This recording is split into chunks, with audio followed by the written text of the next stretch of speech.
Russian foreign minister Sergey Lavrov అంటారు. ఈయన ఏమంటున్నాడు అంటే అమెరికా మెల్లమెల్లగా భారతదేశాన్ని మా నుంచి దూరము చేస్తుంది, భారతదేశం కూడా తన వెస్టర్న్ పాలసీ అనే ఒక విధానాన్ని పెట్టుకొని మాకు దూరం అయిపోతున్నారు. ఎప్పుడు కూడా మీకు భారతదేశము క్లియర్ పోల్గా ఉండేవాళ్ళు, ఇవాళ వీళ్ళు యూనిపోలార్గా మారిపోతున్నారు. ఏంటంటే యూనిపోలార్ అంటే ఒకవైపు టిల్ట్ అయిపోవడం, అమెరికా వైపు టిల్ట్ అయిపోయి మాకు దూరం అయిపోతున్నారు. ఇది మంచిది కాదు.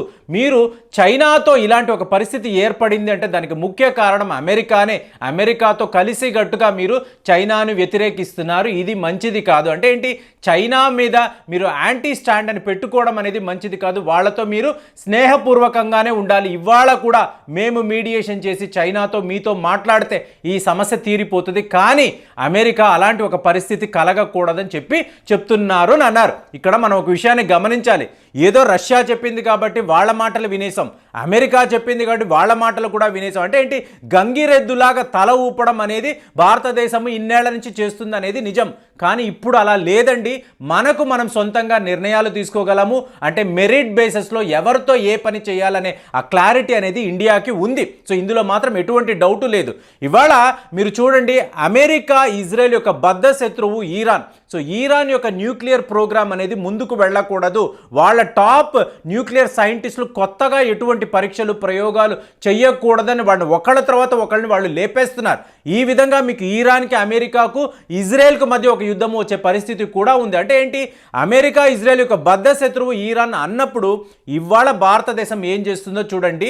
ఇక్కడ చాబహార్ పోర్ట్ అని చెప్పి ఇరాన్లో చాలా పెద్ద ఒక పోర్ట్ ఉంది. సో దీనిని ఎవరు డెవలప్ చేయబోతున్నారు అంటే భారతదేశమే డెవలప్ చేయబోతుంది. దాని మీద మనము లక్షల కోట్లు పెట్టుబడులుగా పెట్టే ప్లానింగ్లో ఉన్నప్పుడు ఏమిటంటే చైనా అడ్డం వస్తున్నప్పుడు మనము ఇరాన్తో ఈ ప్రాజెక్ట్ చెయ్యకూడదని చెప్పి మీకు అమెరికా భావిస్తుంది, ఇజ్రాయెల్ కూడా భావిస్తుంది. కానీ మనం ఒప్పుకున్నామా అంటే అలా ఒప్పుకోలేదు. ఎందుకు అంటే ఈ ఇరాన్ అనే ఒక దేశం ఉంది చూసారా, ఈ దేశమే మనకి సెంట్రల్ పాయింట్. అంటే ఏంటి, ఆఫ్ఘనిస్తాన్ నుంచి మీరు ఇరాన్లోకి వెళ్ళిపోవచ్చు, అలాగే సెంట్రల్ ఏషియా అనండి, యూరో ఏషియా అనండి, మీకు తక్కిన యూరోప్ దేశాలండి, వీటిలోకి మీరు వెళ్ళాలి అంటే మీకు ఇరాన్ అనేబడి అంటే ఈ చాబహార్ పోర్ట్ అని ఉంది చూసారా, ఇదే మనకు ఫోకల్ పాయింట్. ఇది చాలా చాలా ముఖ్యము. అంటే ఇండియన్ ఓషన్ రీజన్లోకి మీకు ఎటువంటి యాక్టివిటీస్ మనం చేయాలనుకున్నా, ఈ గల్ఫ్ రీజన్లోకి వెళ్ళాలన్నా ఈ ఇరాన్ యొక్క ఈ పోర్ట్ అనేది ముఖ్యము. కాబట్టి దాన్ని డెవలప్ చేసే ఒక పనిని మనం అంటే ఆ బాధ్యతను మనం తీసుకున్నాము.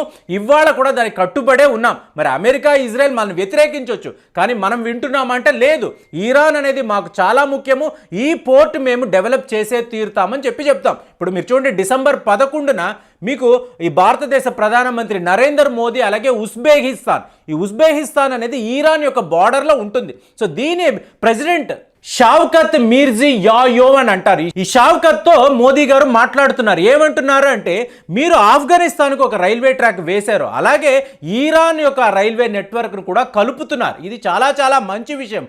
కాబట్టి ఇప్పుడు చాబహార్ పోర్టును కూడా మీరు ఒక ఫోకల్ పాయింట్గా పెట్టుకుంటే, ఒక సెంట్రల్ పాయింట్గా పెట్టుకుంటే మీరు ఇండియన్ ఓషన్ రీజన్లో మీరు మీ ఆర్థికంగా ఎంతో ఎదగవచ్చు. మీకు దాని ద్వారా మీరు మీ వనరులు అనండి, నూనె అనండి, వీటిని అంతా కూడా మీరు ఎక్స్పోర్ట్స్ అనేవి చెయ్యవచ్చు అని చెప్పి ఈయన ఆ డిస్కషన్లో, అంటే ఆఫ్ఘనిస్తాన్ గురించే వీళ్ళు పదే మాట్లాడుకున్నారు. అప్పుడు మీకు ఉజ్బెకిస్తాన్ అధ్యక్షుడు ఈ చాబహార్ పోర్ట్ విషయంలో మీరు ఏం చేశారు అన్నప్పుడు నరేంద్ర మోదీ గారు చెప్పిన విషయం ఇది. సో ఈ చాబహార్ పోర్ట్ని మనం డెవలప్ చేసుకుంటే చాలా ఉపయోగం. అంటే ఇమీడియట్గా ఉజ్బెకిస్తాన్ అధ్యక్షుడు ఏమంటున్నాడు అంటే, మేము రెడీగా ఉన్నాము, మేము కాదండి, సెంట్రల్ ఏషియాలో ఉండే దేశాలందరూ కూడా మీకు సపోర్ట్గా ఉంటారు, మీరు ఆ చాబహార్ పోర్టును మీరు రెడీ చెయ్యండి, అంటే దాన్ని డెవలప్ చేయడానికి ఆ ఇన్ఫ్రాస్ట్రక్చర్ అంతా కూడా మీరు డెవలప్ చేయండి, మేము ఉంటాము, మా దేశాలంతా కూడా మీకు సపోర్ట్గా ఉంటారు, మేము ఇరాన్తో మాట్లాడతామని చెప్పి ఆయన ఒక మాట ఇచ్చాడు. అంటే ఏంటి, వీళ్ళు 9 మెమరాండమ్ ఆఫ్ అండర్స్టాండింగ్ వేసుకున్నప్పుడు 448 మిలియన్ అమెరికన్ డాలర్స్ మనము ఈ ఉజ్బెకిస్తాన్కి, అంటే వాళ్ళ ఇన్ఫ్రాస్ట్రక్చర్ అనండి, అలాగే సివేజ్ అంటే డ్రైనేజ్ సిస్టమ్స్ అనండి, ట్రాన్స్పోర్టేషన్ అండి, వీటిని డెవలప్ చేయడానికి మనము వాళ్ళకి ఆ లైన్ ఆఫ్ క్రెడిట్ అంటారు, అంటే అప్పుగా మనం ఇస్తున్నప్పుడు ఆ సంతోషంతో ఆయన ఏమంటున్నాడంటే మిమ్మల్ని ఈరాన్ని మేము కలుపుతాము, ఈ చాబహార్ పోర్టుని మీరు డెవలప్ చేయడం వలన మేము అందరం కూడా ఎన్నో విధాలుగా డెవలప్ అవుతాము, మా అభివృద్ధికి ఇది ఒక మంచి ప్రాజెక్ట్, కాబట్టి మీరు దయచేసి అంటే మీ నాయకత్వంలో ఈ చాబహార్ పోర్టుని మీరు రెడీ చేస్తే మా దేశాలంతా కూడా మీతోనే ఉంటాము, మేము ఆ ఈరాన్ని ఒప్పించగలము, అలాగా మన మధ్య ఒక మంచి ఎకనామిక్ డెవలప్మెంట్ అంటే ఎకనామిక్ ఆపర్చునిటీస్ అనేవి బాగా పెరుగుతాయని చెప్పి ఉజ్బెకిస్తాన్ ప్రెసిడెంట్ స్వయంగా భారతదేశ ప్రధానమంత్రికి చెప్తున్నాడు. అంటే ఇలాగా ఉజ్బెకిస్తాన్, ఆఫ్ఘనిస్తాన్, ఈరాన్ మధ్య ఒక రైల్వే నెట్వర్క్ ఉండడం అనేది భారతదేశానికి చాలా చాలా ముఖ్యము. ఈ విధంగా ఈ చాబహార్ పోర్ట్ వరకు మన సరుకుల్ని మనం చేర్చగలము, అక్కడి నుంచి గల్ఫ్ దేశాలకు మనము ఎగుమతి అనేది చేయగలం. సో ఇక్కడ అమెరికాకో ఇజ్రాయెల్కో ఇబ్బంది ఉండొచ్చు, మీరెందుకు ఈరాన్తో కలుస్తున్నారని, కానీ మనకు అక్కడ అవకాశం ఉంది కాబట్టి సో ఇది ఒక పొలిటికల్ డిసిషన్ అంతే. అంటే మన దేశానికి ఉపయోగంగా ఉన్నప్పుడు మనము శత్రువుని చూడకూడదు, వాడితో కలిసిమెలిసి మనం పని చేయాలని మొన్న చాణక్య నీతిలో దీని గురించి చెప్పబడి ఉందని కూడా మనం మాట్లాడుకున్నాం. అలాగే ఇవాళ మనం ఈరాన్తో కలవాలని అనుకుంటున్నాం, ఈ చాబహార్ పోర్టుని డెవలప్ చేయాలనుకుంటున్నాం. ఈ విధంగా మనము ఆర్థికంగా మన యొక్క లాభాలు అనేవి మనం చూసుకుంటున్నాం. దీనికి మీకు ఈ సెంట్రల్ ఏషియాలో ఉండే దేశాలందరూ కూడా కలుస్తాము అనడం అనేది ఒక గొప్ప విషయం. ఎందుకంటే ఇక్కడ ఒక విడి బ్లాక్ అనేది తయారైపోతుంది. అక్కడ ఇండియా యొక్క ఆ పివటల్ రోల్ అంటాం, అంటే సెంట్రల్ రోల్ అంటాం చూసారా, అదే కీలకం. ఈరాన్ మీకు అమెరికాతోనూ ఇజ్రాయెల్తోనూ యుద్ధము చేయొచ్చు, కానీ భారతదేశ విషయానికి వచ్చేటప్పటికి ఈ చాబహార్ పోర్టును డెవలప్ చేయడానికి వాళ్ళు కూడా పూర్తిగా రెడీగా ఉంటారు. కానీ ఈ మధ్యలో చైనా వచ్చి చాలా చాలా ఇబ్బందులు పెట్టాలని ప్రయత్నాలు వాళ్ళు చేస్తున్నారు.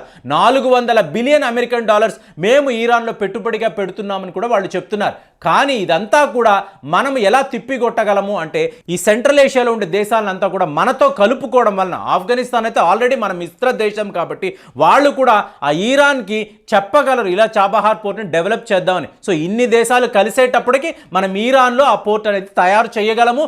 వాటికి సంబంధించిన అన్ని కార్యక్రమాలు కూడా మనము పెట్టుబడి పెట్టి దాన్ని డెవలప్ చేయగలం. సో ఇలా చూసుకున్నాం అనుకోండి, రష్యా యొక్క వాదన ఏమిటంటే భారతదేశం యొక్క వెస్టర్న్ పాలసీ అనేది మంచిది కాదు, చైనాకు వ్యతిరేకంగా వెళ్ళకూడదు, ఇలా వెళ్ళడం వలన అమెరికాకు పై చేయి అనేది ఉంటుంది, కాబట్టి అలాంటి ఒక విషయాన్ని ఇండియా ఎంకరేజ్ చేయకూడదని అంటున్నారు.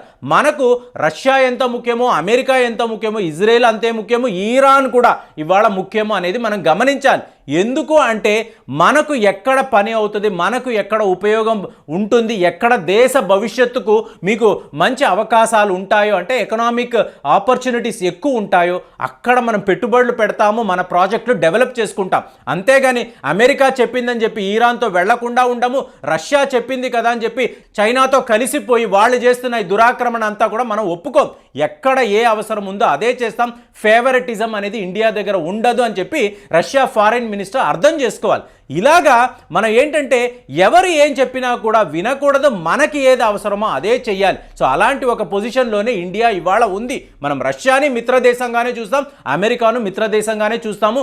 ఎవరితో ఎలాంటి పని ఉందో దానికి తగ్గట్టుగా మన నిర్ణయాలు ఉంటాయి అనేది ఇవాళ రష్యా ఫారిన్ మినిస్టర్ అర్థం చేసుకుంటే అది చాలా మంచిది. కాబట్టి ఈ Russia foreign minister Sergey Lavrov ఈయన చెప్పినది కరెక్టా తప్ప, ఇండియా యొక్క వెస్టర్న్ పాలసీ ఎలా ఉంది, మనం అమెరికా వైపు టిల్ట్ అయిపోతున్నామా, రష్యాని దూరం పెడుతున్నామా, మీరు ఒకసారి ఆలోచించండి. మీ అభిప్రాయాల్లో ఈ అనాలిసిస్ ఎలా ఉంది, మనం రష్యా వైపు ఉండాలా అమెరికా వైపు ఉండాలని ఎన్నో వీడియోస్లో మాట్లాడుకున్నాం. మరి ఇవాళ స్వయంగా రష్యానే ఇలాంటి ఒక ప్రశ్నను లేవనెత్తుతుంది. సో దీనికి సంబంధించి మీ దగ్గర జవాబు ఉంటే మీరు కామెంట్ సెక్షన్లో పెట్టండి. వచ్చే వీడియోలో కలుద్దాం. జై హింద్.